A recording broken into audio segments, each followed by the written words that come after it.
Jahazi TV. Kwa majina naitwa Nasir Rashid Ali, ni afisa utetezi na wa haki za binadamu na maendeleo ya jumuiya za watu wenye ulemavu. SHIJWAZA, shirikisho la jumuiya za watu wenye ulemavu, ni taasisi isiyo ya kiserikali iliyopata usajili wake rasmi mwaka 2014 chini ya sheria namba 6 ya jumuiya za kijamii ya mwaka 95, ambapo ilipata usajili wake kupitia nambari 2278. Kwa hiyo hii ni mwamvuli wa jumuiya za watu wenye ulemavu Zanzibar. Kwa sasa Zanzibar kuna jumuiya za watu wenye ulemavu zipatazo 12 ambazo ni wanachama wa SHIJWAZA, lakini pia zipo jumuiya nyingine za watu wenye ulemavu. Sasa hizi jumuiya za watu wenye ulemavu ziko chini ya mwamvuli wa SHIJWAZA. Miongoni mwa jumuiya hizi wanachama ni pamoja na Umoja wa Watu wenye Ulemavu Zanzibar UWZ, Jumuiya ya Wasiona Zanzibar, Jumuiya ya kwa ajili ya watu wenye ulemavu wa akili Zanzibar, ZPDD, Chama cha Viziwi Zanzibar CHAVIZA, Jumuiya ya Malbino Zanzibar JMZ, Jumuiya ya Wanawake wenye Ulemavu Zanzibar JUWAUZA, Jumuiya ya Sura Mfanano SADC, Special Olympic Zanzibar SOZ, Jumuiya ya Usalama Barabarani kwa watu wenye ulemavu Zanzibar, Jumuiya ya Michezo kwa watu wenye ulemavu Zanzibar, Kituo cha Maendeleo Jumuishi ZASID, na Jumuiya ya Wakalimani wa Lugha ya Alama JUWAUZA.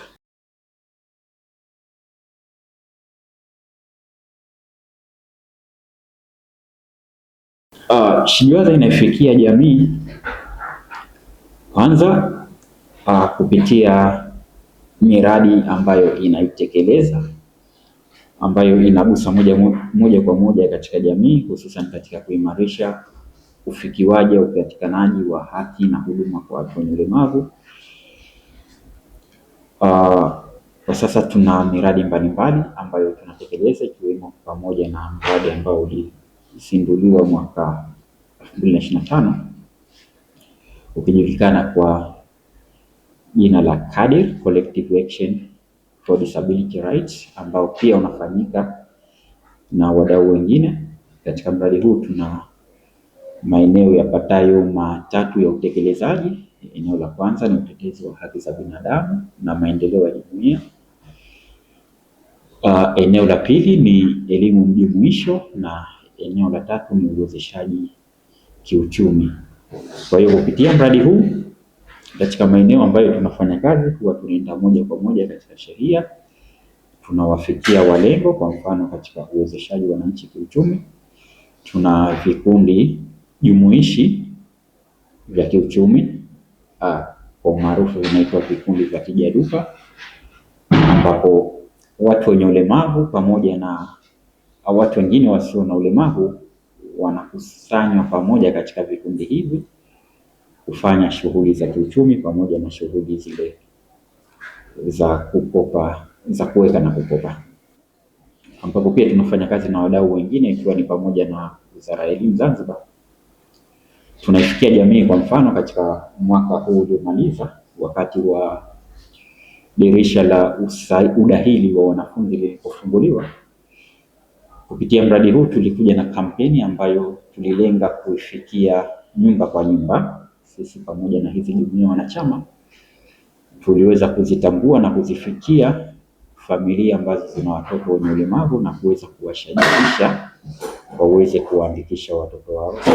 Lakini eneo lingine ambalo tunawafikia wananchi ni kupitia shughuli ambazo wanazifanya hizi jumuiya 12 ambazo nilizitaja awali, ambazo ni wanachama wa SHIJWAZA. Kwa hiyo wakiwafikia kupitia shughuli zao, na sisi inakuwa ni sehemu ya kufikia jamii. Kwa hiyo hivyo ndivyo tunavyofikia jamii katika shughuli zetu.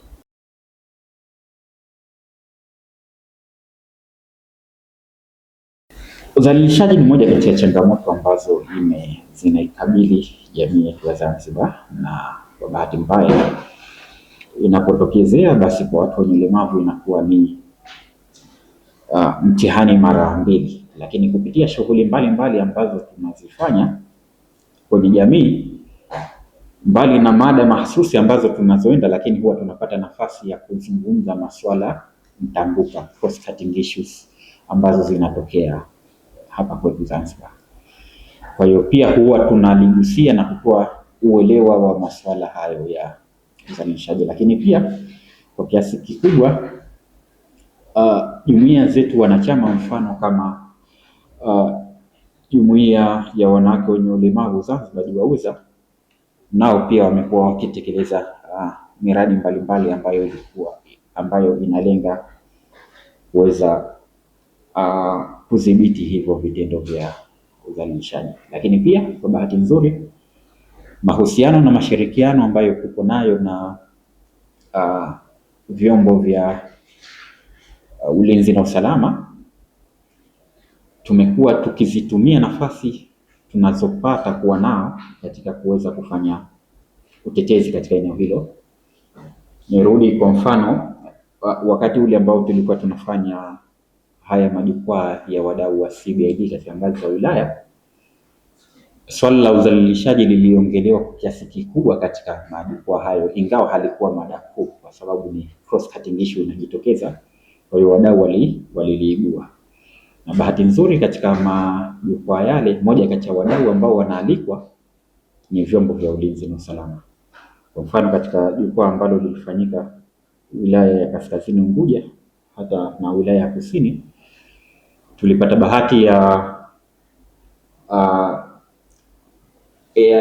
bahati kwamba katika majukwaa yale kulikuwa kuna RPC na baadhi ya viongozi waandamizi wa polisi walihudhuria, na washiriki pamoja na sisi lilijibiwa hili swala la udhalilishaji, ikiwa ni pamoja na watu wenye ulemavu kuweza kuzuiliwa kupata huduma za kijamii, kwa mfano usafiri, vyombo vya daladala. So udhalilishaji hauishii tu kwenye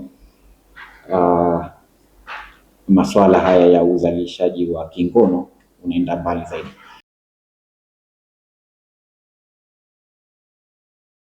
Changamoto ziko nyingi, na nyingi zao ni ufinyu wa rasilimali. Sababu kazi tunayofanya ni kubwa na inahitaji rasilimali kubwa ili kuweza kuona kwamba inaweza kutoa mafanikio makubwa au mabadiliko ambayo tunayatarajia ndani ya muda mfupi, sisi kama shirikisho, lakini pia kwa jumuiya zetu wanachama ambazo nazo pia zinakuwa zinatekeleza shughuli mbalimbali walizojipangia. Lakini shughuli hizi ambazo wamejipangia wao pamoja na sisi, saa nyingine zinakosa ufanisi kutokana na ukosefu wa hizi rasilimali. Kwa hiyo ukosefu wa rasilimali unabeba changamoto nyingine zote zinazojitokeza kwenye shughuli zetu za kila siku.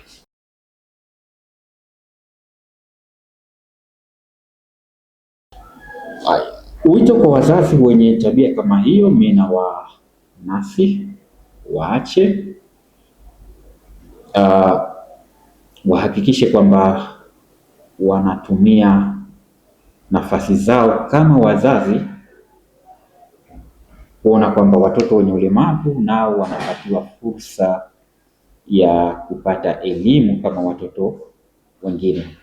Na hii ni matakwa kwanza kwa mujibu wa imani zetu za dini. Kwa mfano, hapa Zanzibar asilimia kubwa ni Waislamu, na katika imani ya Kiislamu kwa mujibu wa mafundisho ya Mtume sallallahu alaihi wasallam anasema kutafuta elimu ni lazima, faradhi kwa kila Muislamu mwanamume na Muislamu mwanamke.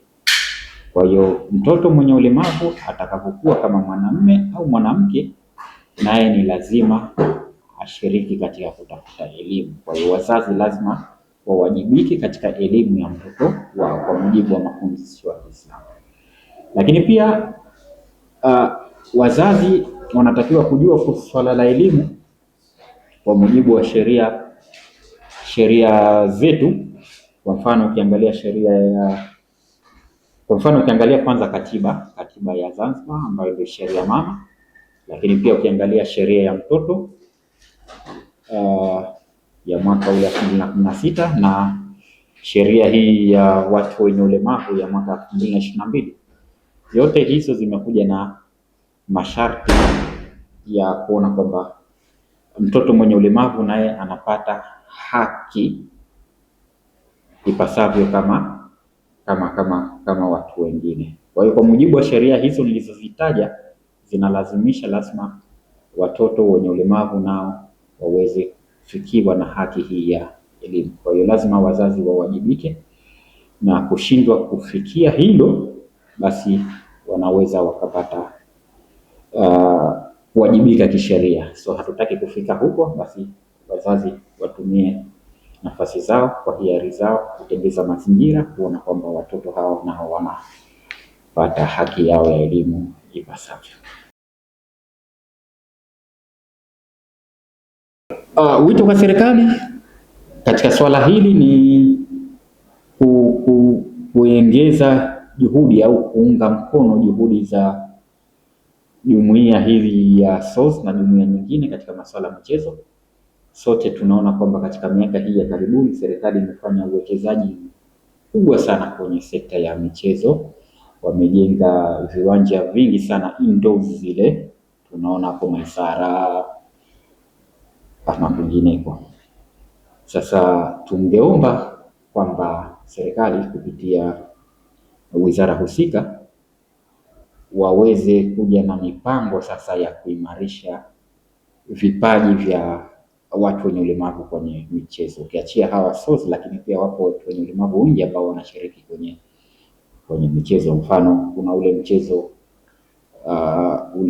wa mpira wa miguu ambao wanafanya watu wenye ulemavu wa miguu, wanatumia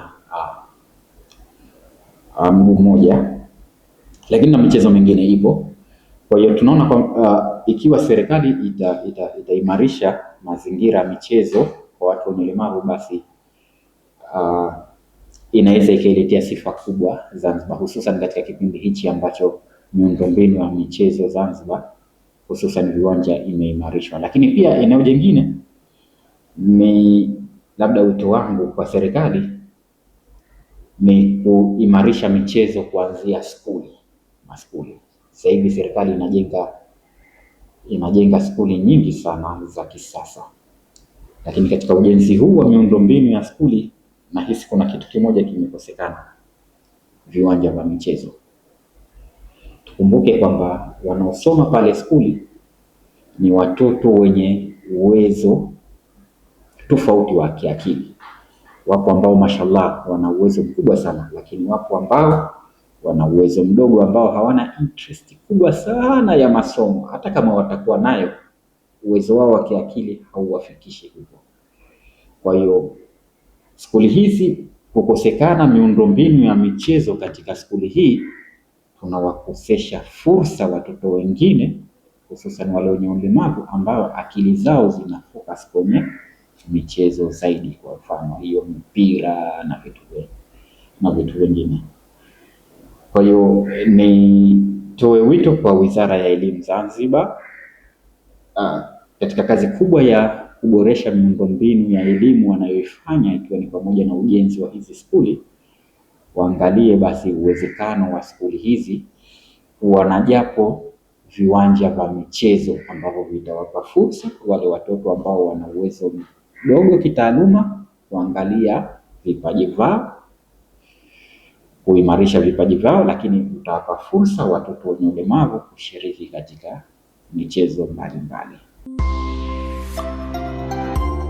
Jahazi TV.